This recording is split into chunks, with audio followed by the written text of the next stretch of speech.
今堂咧就係教最後一個指標 VV，最後一個我哋每日都要用嘅指標。一陣仲有其他嘢要教埋，就係咧 VV 咧就係攞嚟分咧嗰個市場當陣時有冇力啊。即係有時個市場可以升緊啦，但係其實佢背後係唔夠力推佢上去。VV 就有啲似，可能你唔識啦，有啲指標叫做 MACD 啦，有啲似 RSI 啦，有啲似 KDJ 嘅，就反映緊當時咧個市場仲有幾多人係支持緊佢繼續買上去嘅，即係好似嗰個價咁啊。之前教你個橙咧，有幾多個人成交，仲想係覺得個價值再高啲嘅。咁你見到3蚊買上去10蚊。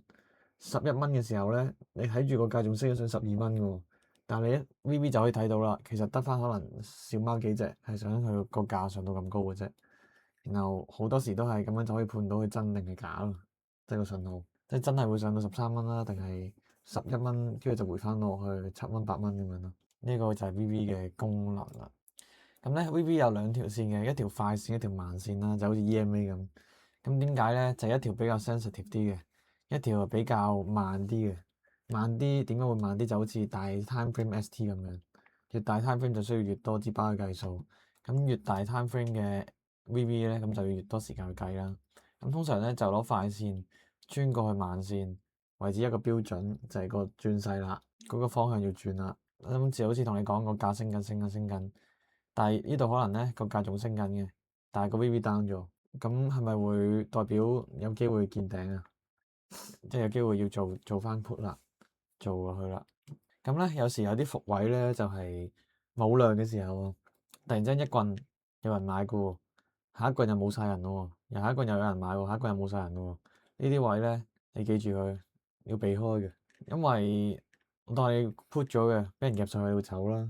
你買咗升嘅，佢跌落去又會嚇走你啦。咁盡量就係等呢啲突破咗個口咧，呢度個口開始開大啲，先至去選擇做。跟住一陣間仲會教你唔使等呢啲嘢就可以做嘅。咁咧記唔記得轉勢係咩啊？記唔記得綠色 TP 係咩啊？藍色 TP 係咩啊？一個係吞勢啊嘛，一個係穿 ST 再加有量啊嘛。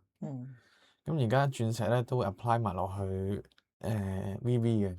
咁幾時有啲咩用咧？就係爆量嘅時候，有量嘅時候就會有啦。咁如果有量嘅 VV 係咪即係代表比較有說服力啊？咁即係勁啲啦，即係有鑽石嘅 VV up 係勁嘅，有鑽石嘅 VV down 都係勁嘅。咁咧就留意下啦。咁啦，你喺個指標度咧就會見到升勢齊 ST 啊，跌勢齊 ST 啊，升勢反 ST，跌勢反 ST 咧就係 ST 係價格喺 ST 之上，知唔知我講咩？價格喺 ST 之上唔明，價格而家係 ST 之上定之下？價格喺下咯。係啦，咁 VV 係咪而家係喺上定下？咁要睇上面嗰條定下面嗰條？穿過咗快線慢線，而家穿過咗快線，穿過咗慢線，變咗紅色啊！係啊，而家連個腦都唔使你用啦，紅色，係咁佢真係跌緊啦。係咁而家咧就係想判斷而家做升定做跌。咁如果啦，佢穿過咗 ST，但係 VV 仲係綠色嘅，咁係咪有一個叫做佢哋唔係一致啊？冇共鳴啊，冇共鳴啊。咁咧就要小心嗰啲時間咯。咁譬如今日咧，我平時用 VV 好似 ST 咁樣嘅，由大 time frame 開始睇起。咁學大 time frame 幾時轉咗做紅色㗎？8月14號。咁8月14號咧，嗰日其實真係跌嘅。咁佢見到其實個口係冇打開到喎。咁有機會就係下一日會再夾翻上去先咯。咁去到琴日就真係打開咗個口啦。咁我開始做沽咯，琴日。咁佢細 R time frame，我哋開始做沽嗰陣時係幾時？睇下先，升翻好多啦。8月18即係琴日。呢度有條紫色線，未教你點畫嘅，但係見到佢一掂咗即刻 block 住，然後咧1小時穿過咗 ST， 1小時 VV down 埋，咁係咪日圖 down 1小時又 down？係咪好似打機咁咧有 combo 啊？同時間又着咗盞燈啦，要做落啦，TP 都出埋。咁係咪冇藉口要做上啦？已經你反社會人格先要做上啦。咁咧去翻呢度啦，又係9點鐘8月18 9點鐘，見唔見到同時間嘅？同時間9點15分呢度咧，呢度9:15，VV down 咗，價格 down 咗，穿咗 ST，咁就係呢啲位入場咯。咁你 boom 飛落去，我哋做 trade 最多肉食就係呢啲大跌，呢啲磨咧其實好難玩。就好似啱同你講啲 VV 咧，冇打開口就喺度磨，跟住又跌穿，跟住又磨，跟住又上又落，又上又落，呢啲位好難玩。你等到大開口呢啲咧，跟住先做沽，但係肉食就唔多，因為你點解會咁樣咧？就係有機會咧，呢度 VV down 啫嘛，呢度冇 VV down 喎，可能磨下噏咗咯已經。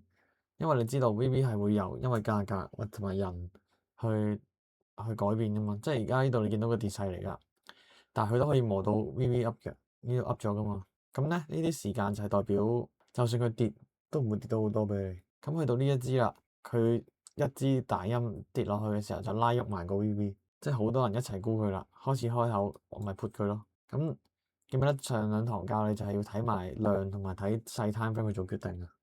咁有機會你就可以喺呢啲位都做到咯。呢個就係 VV 嘅好用之處啦。跟住咧，仲有一樣嘢就係可以今堂教埋嘅，有個指標咧就叫做睇下先 RSI 當炒表，刪埋啲嘢先。呢個一定要開日圖嗰個嚟睇嘅就係咧，你睇到乜嘢最易炒，最多人喺入邊，即係好似啱我同你講街市賣橙嘅人最多嘅，第二係買蘋果，第三係買榴蓮。咁嘅話，你係咪唔會咁易俾人壟斷到個市場啊？咁呢啲冇人炒嗰啲咧，通常就好多莊喺入邊，好易俾人夾，喐得唔順。咁而家最當炒就係 GC 咯，呢個係會輪住嘅。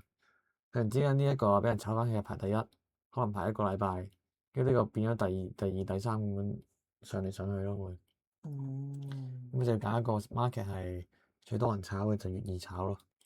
咁咧啱咪講咗 VV 噶嘛，咁其實我哋整咗個指標咧叫做scorecard 唔係 scorecard，個 dashboard 呢一個。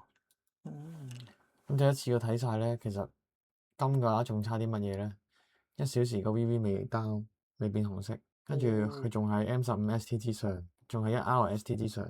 咁一次過睇咧就係佢未有 trend，等於 no 咁樣咯。即係邊一個可以炒就睇住呢一個。呢個出 cheat 噶，係啊，即係我唔使睇其他嘢，我就係見到你 yes 我先入去睇咪得。係啊，但係你有時就係要等佢 yes 嗰下，你要做定準備咯。